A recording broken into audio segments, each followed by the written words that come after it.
Finale de rêve à Wimbledon entre le numéro 1 mondial Carlos Alcaraz et son dauphin Novak Djokovic. C'est le match que l'on attendait tous depuis le début du tournoi, depuis le tirage au sort.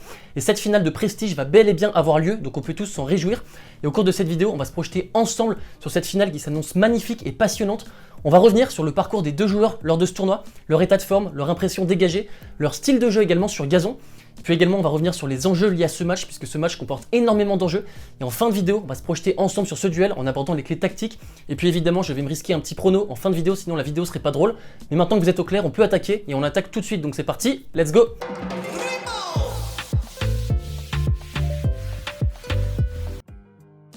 On commence par le premier qualifié en finale, Novak Djokovic est quadruple tenant du titre qui se qualifie pour sa 35e finale en majeur. C'est un record, hommes et femmes confondus, puisqu'il dépasse officiellement Chris Evert et ses 34 finales en majeur.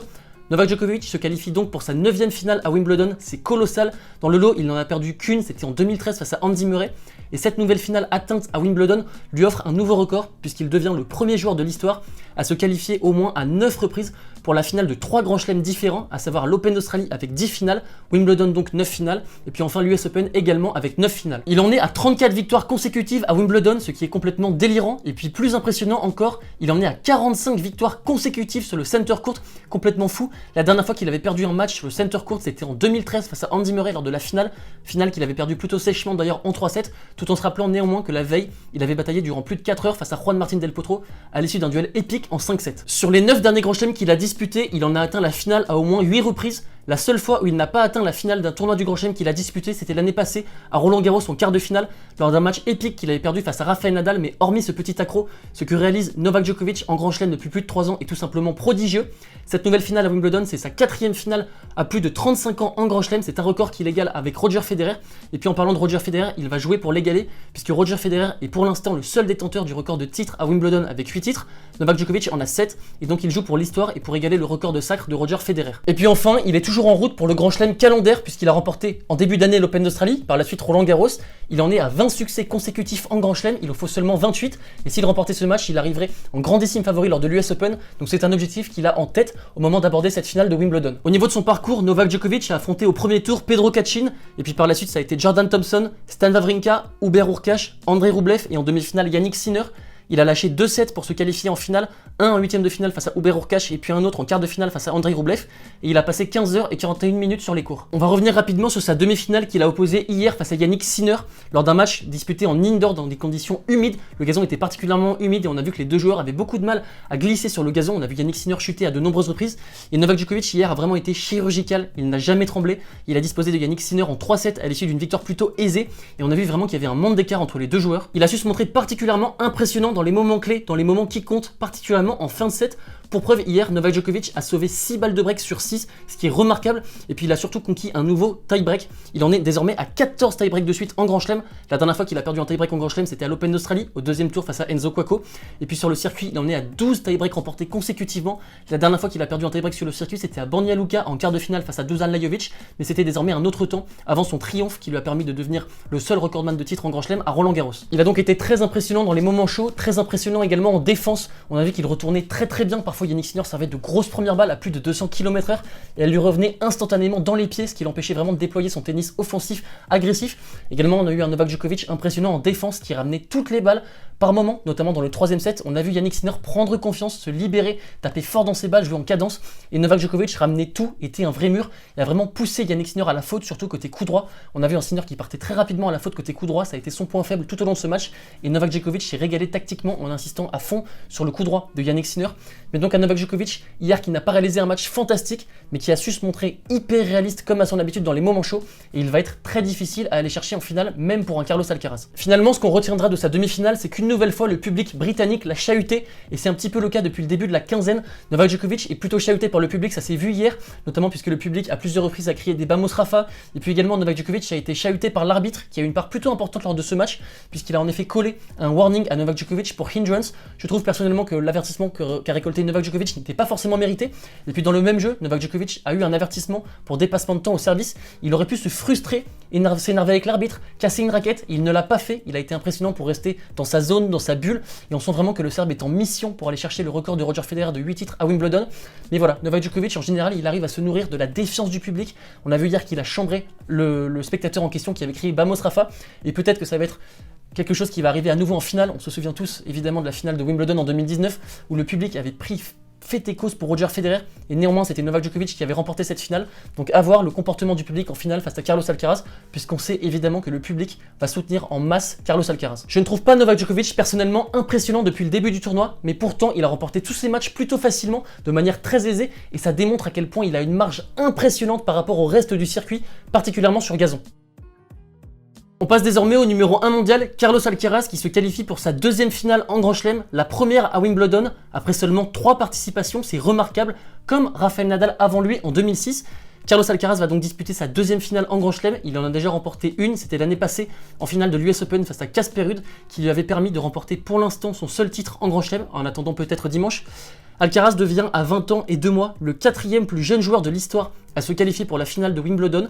Et puis plus important encore pour son pays, il devient tout simplement le 2e espagnol dans l'histoire à jouer la finale de Wimbledon, après évidemment Rafael Nadal qui en a disputé 5 en 2006, 2007, 2008, 2010 et 2011 pour 2 titres en 2008 et 2010. On a un Carlos qui a fait d'énormes progrès sur gazon, c'est remarquable ce qu'il arrive à déployer depuis le début de l'année sur gazon. Il a remporté le Queens, il avait pris la décision de s'aligner au Queens après avoir subi des crampes à Roland Garros qui l'avait fortement handicapé lors de sa demi-finale face à Novak Djokovic. Et on a vu au Queens qu'il avait eu une entrée en lice difficile face à Arthur Rinderknecht, mais par la suite il avait pris confiance sur cette surface qui est une surface qui correspond bien à son jeu, où il peut déployer un tennis offensif, agressif, abréger les échanges, se ruer au filet, où il fait parler sa science du jeu, sa très belle main, son toucher de balle, ses amortis. Et puis surtout on a un Carlos Alcaraz qui m'impressionne au niveau du jeu de jambes. Je trouve qu'il se déplace très bien sur gazon, il arrive à glisser, il arrive à très bien servir depuis le début du tournoi, et il en est à 11 victoires de rang sur gazon. Donc il arrive en finale de Wimbledon face à Novak Djokovic, tout auréolé de confiance. Au niveau de son parcours, il a affronté successivement Jérémy Chardy, dont il a mis fin à la carrière. Par la suite, Alexandre Müller, un autre Français, Nicolas Jarry, gros serveur, Matteo Berrettini, gros serveur, Holger Rune et Daniil Medvedev en demi-finale. Il a lâché simplement 2 sets pour se qualifier face à Nicolas Jarry et Matteo Berrettini, et il a passé 15 h et 34 minutes sur les courts. Pour revenir rapidement sur sa demi-finale qu'il a opposée hier face à Daniil Medvedev, c'était un véritable choc que l'on attendait tous depuis le début du tournoi et le tirage au sort, un choc entre la tête de série numéro 1 mondial et la tête de série numéro 3 mondial, et le match a fait pchit puisque Carlos Alcaraz a été éblouissant hier. Il a roulé sur Daniil Medvedev, il lui a marché dessus, exactement comme il l'avait fait en finale d'Indiana Wells en début d'année sur dur. Hier, je l'ai trouvé excellent du fond de court et surtout dans le petit jeu. On a vu qu'il se régalait et qu'il profitait de la position reculée de Daniil Medvedev sur le court, particulièrement à la relance. Il a distillé énormément d'amortis dans le bon tempo. On sait que Carlos Alcaraz a un toucher extraordinaire. Il distille énormément d'amortis tout juste après le filet, à 20-30 cm, ce qui est remarquable, alors que Daniil Medvedev, quand il fait des amortis, c'est beaucoup plus compliqué, il a moins de talent pour faire des amortis, et on a vu un Daniil Medvedev complètement perdu sur le court, qui demandait des conseils à son coach, le français Gilles Servera.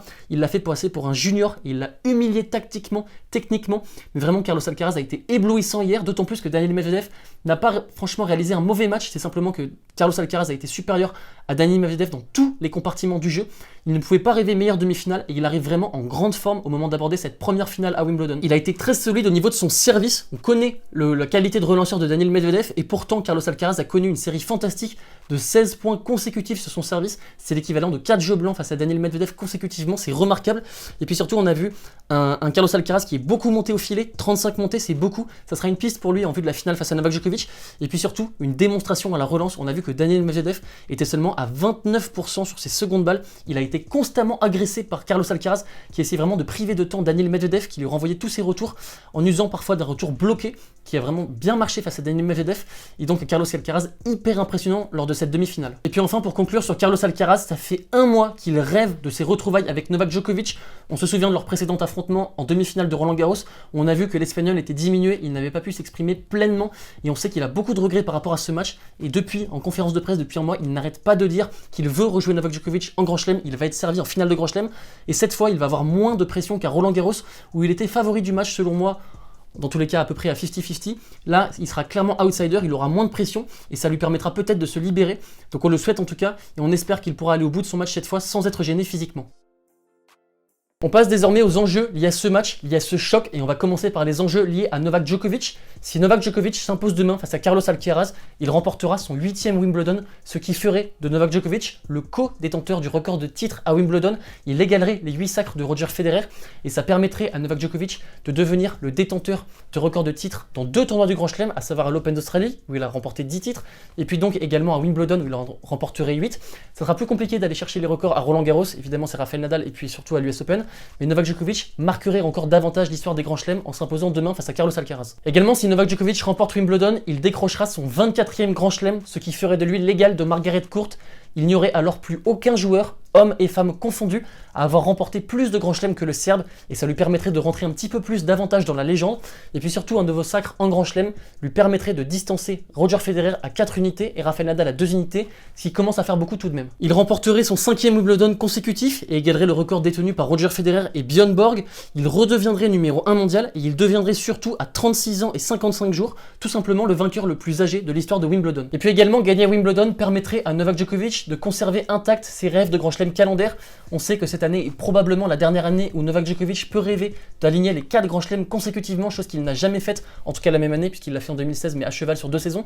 Là, c'est vraiment la dernière année où il peut le faire. J'ai du mal à croire que l'année prochaine, il puisse remporter à la fois Roland Garros, l'Open d'Australie, Wimbledon, l'US Open. Ce sera très compliqué. Il aura 37 ans, d'autant plus que peut-être l'année prochaine, la concurrence sera peut-être un petit peu plus intensifiée, avec Alcaraz, Rune, Sinner qui auront plus d'expérience, alors que cette année, c'est clairement possible, et je pense que c'est sa dernière année. Donc il doit tout donner demain pour remporter Wimbledon et arriver en grand favori à l'US Open, où il visera le grand chelem calendaire. Si Carlos Alcaraz s'impose à Wimbledon, il restera numéro 1 mondial, il ne verra pas sa place menacée par Novak Djokovic, et surtout il deviendra à 20 ans et 72 jours le 3e plus jeune vainqueur de Wimbledon dans l'ère Open, après Boris Becker et Björn Borg. Et puis surtout, je pense que le vainqueur de ce match aura un grand avantage pour finir l'année à la place de numéro 1 mondial. On sait que celui qui va s'imposer demain va prendre 800 points d'avance sur le finaliste, puisqu'un vainqueur de grand chelem gagne 2000 points, alors qu'à l'inverse, un finaliste en grand chelem en gagne seulement 1200.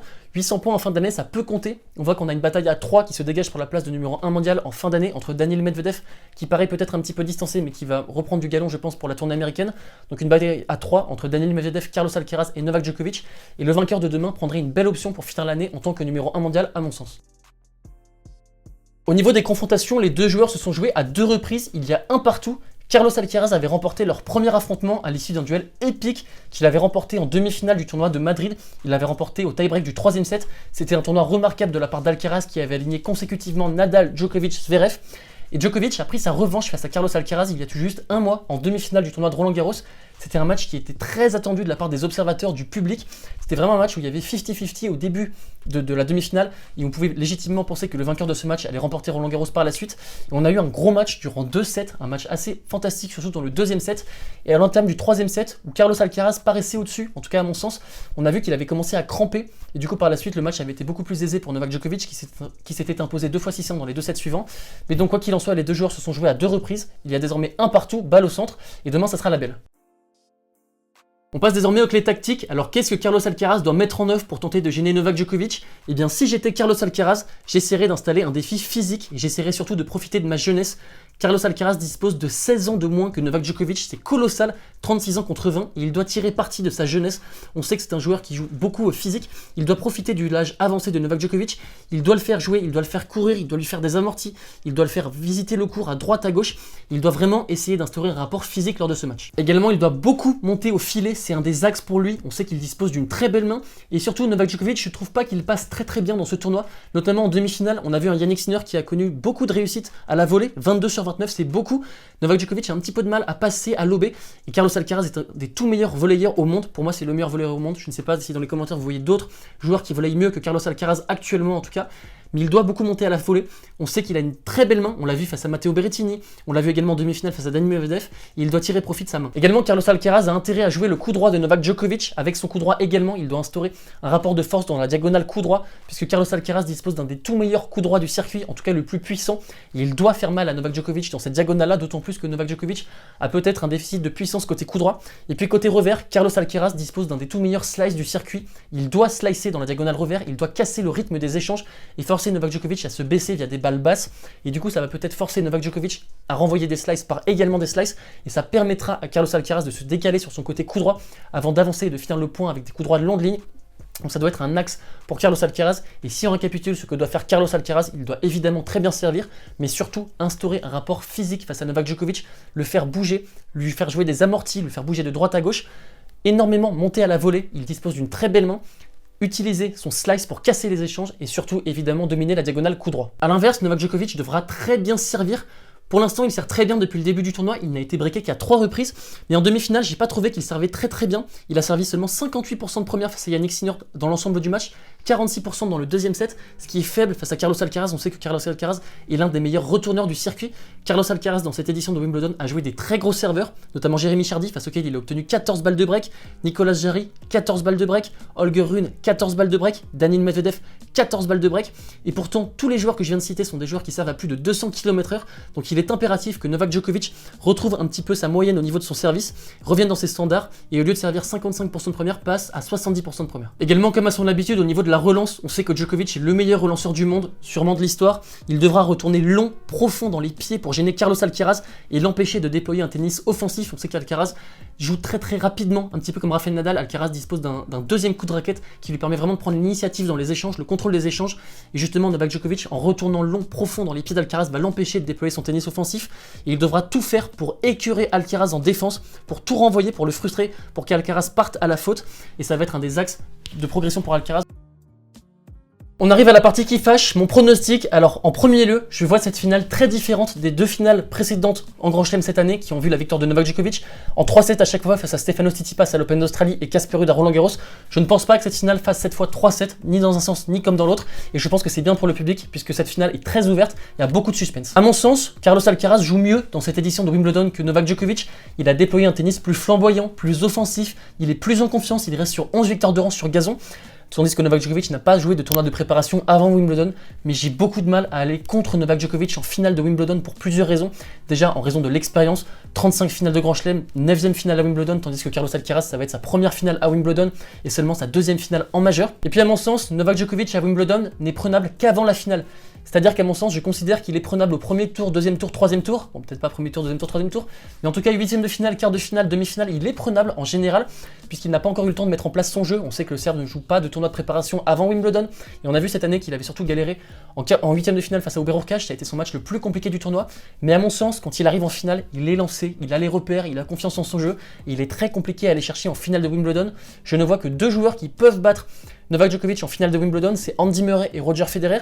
Roger Federer ne l'a pas fait d'ailleurs. Sur 3 finales, il n'a pas battu Novak Djokovic et Andy Murray l'a fait en 2013. Mais à mon sens, ces deux joueurs-là sont les deux seuls joueurs qui peuvent battre Novak Djokovic en finale de Wimbledon.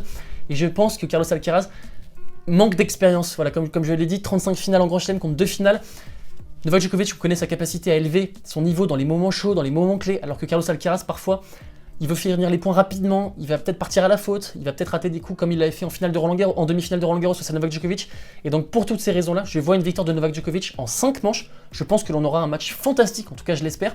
Je pense que Carlos Alcaraz, comme je l'ai rappelé en début de vidéo, a beaucoup moins de pression qu'à Roland Garros, donc il pourra jouer libéré, il pourra vraiment prendre du plaisir sur le court. La pression n'est pas sur lui, évidemment il a de la pression, mais la pression est beaucoup plus sur Novak Djokovic, sur les épaules, qui joue pour l'histoire, qui joue pour beaucoup de records encore, alors que Carlos Alcaraz pourra jouer libéré. Mais j'ai du mal à aller sur lui, je pense que Novak Djokovic saura élever son niveau de jeu dans les moments chauds, et je vois donc une victoire de Novak Djokovic en 5 manches. Et voilà les talkers, on arrive à la fin de l'analyse de cette finale. N'hésitez pas à me dire dans les commentaires ce que vous pensez vis-à-vis de ce match, qui va remporter ce match, quelles vont être les clés tactiques de ce match, si vous pensez qu'Alcaraz peut élever son niveau de jeu et peut faire mal à Novak Djokovic sur cette surface, ou bien à l'inverse si vous voyez une victoire sèche de Novak Djokovic en 3 manches. Quoi qu'il en soit, on va se retrouver demain sur la chaîne à 15 h avec Greg pour commenter la finale. Donc si vous en avez marre des commentaires habituels du tennis français, n'hésitez pas à venir passer sur la chaîne, ça nous fera plaisir de vous voir. Quoi qu'il en soit, j'espère qu'on aura un grand match. C'est le match dont on rêve tous depuis le tirage au sort. C'est la finale de rêve, c'est la plus belle affiche qui soit. Donc j'espère vraiment qu'on aura un bon match. En tout cas, c'est ce que je nous souhaite. Je vous embrasse donc et je vous dis à demain sur la finale. Ciao!